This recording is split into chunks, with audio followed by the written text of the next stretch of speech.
after the advert was out, the very same person who advised me or who sort of like, okay, identified the potential in me, called me. Did you see the ad? I said, yeah, I've seen it. And what do you think? I said, I'm interested, but I think I like Lady Brand because at least I understand the market that side. He said, why don't you look at Mafikeng and Mabatu? It's 2 stores. And I said, you know what? I don't want to start big.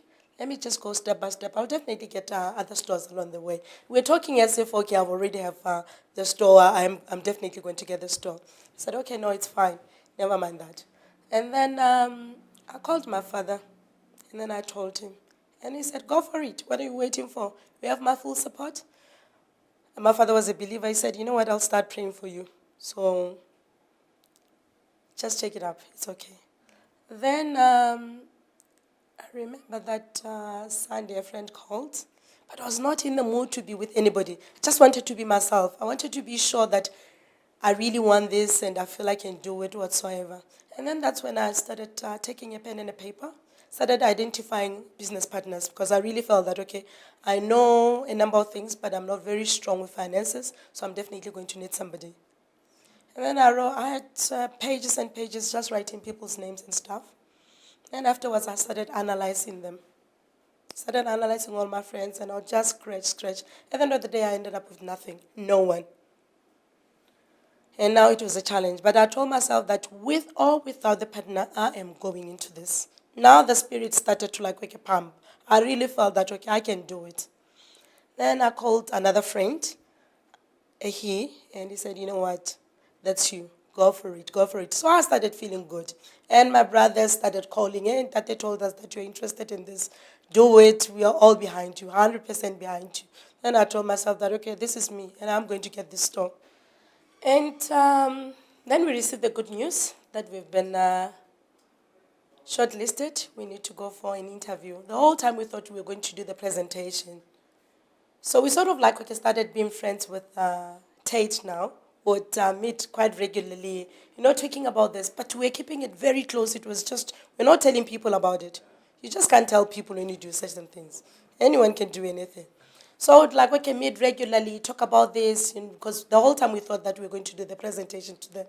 But then when we received this, that's when they told us that there is going to be a panel of interview. After the interview, we went to the waterfront and we started analyzing the panel. And we could tell that, okay, this one is on our side, and this, we counted them. And then there was this other guy, he had this expressionless face, and we kept on saying, and what do you think of that guy? I said, he was expressionless, and I really think he's not part of us. And we started to count our people. We said, okay, fine. We did well, but we did not know, and they said they'll get back to us in 2 weeks' time. And this other Friday, I attended a training, and there came in a call. The whole time this number was just coming through, the phone was on a silent mode. Then I decided to go outside and answer the phone, and then there was a lady from Woolworths. It's whoever from the franchise division. How are you? No, I'm fine, thanks, and you? Okay, and how do you feel?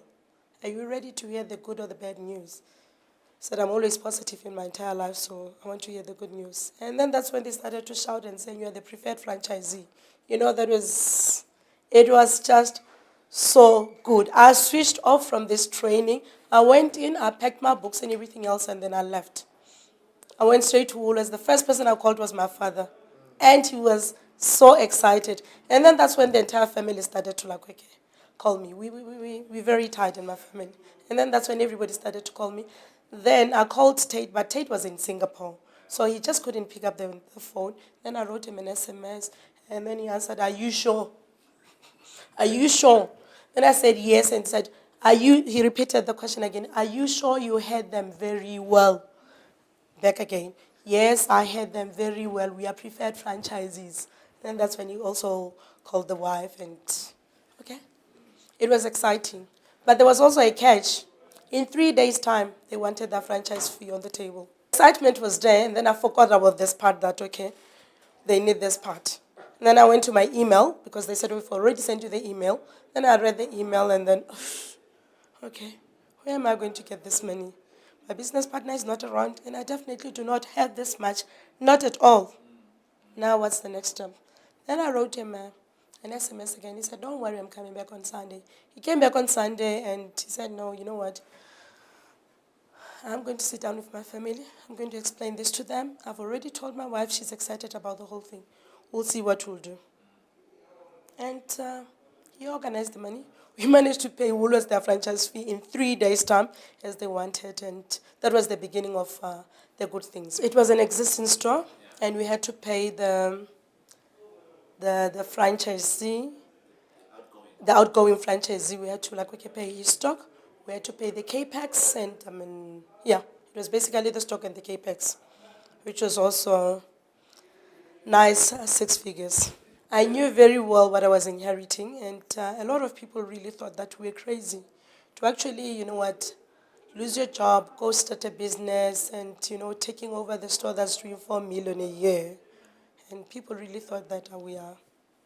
I knew that we can turn that store around, because to me it was not a 4 million store, not at all. With Lesotho next to Lady Brent and Basotho do not mind spending their money at all. So I told myself that, okay, it's a matter of just getting there, understand the market, bring what the people want, and perhaps improve on its customer service.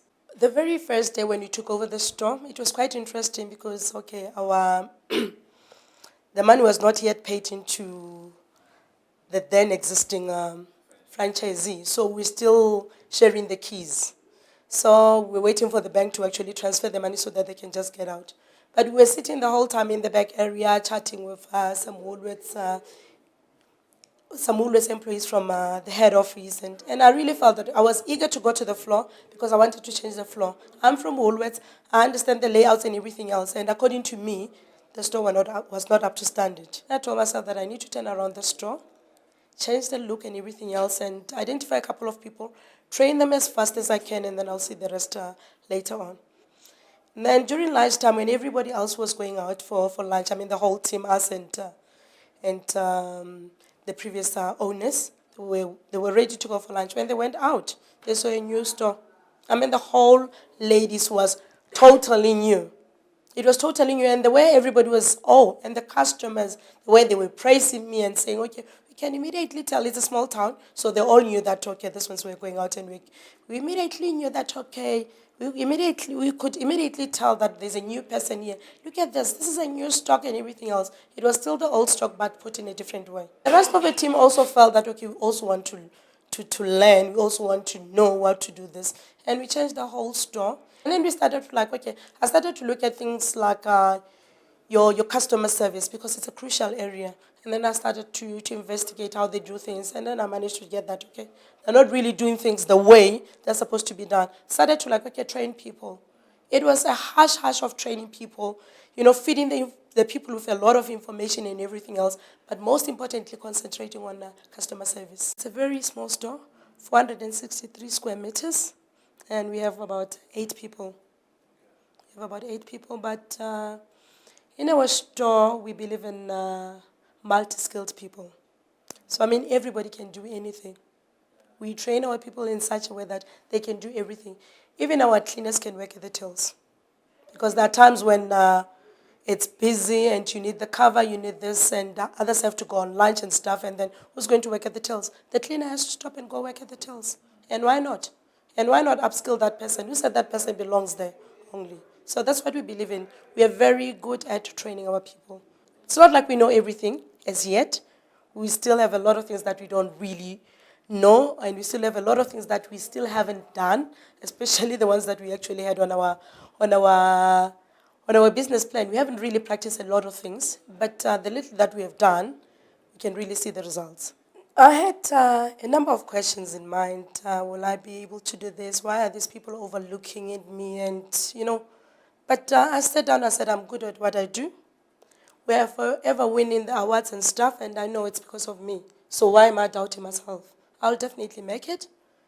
Things don't always come your way the way you want them to. And let me use this opportunity. Let me go test myself. And that's exactly what I did. And here I am, and I'm proud of myself.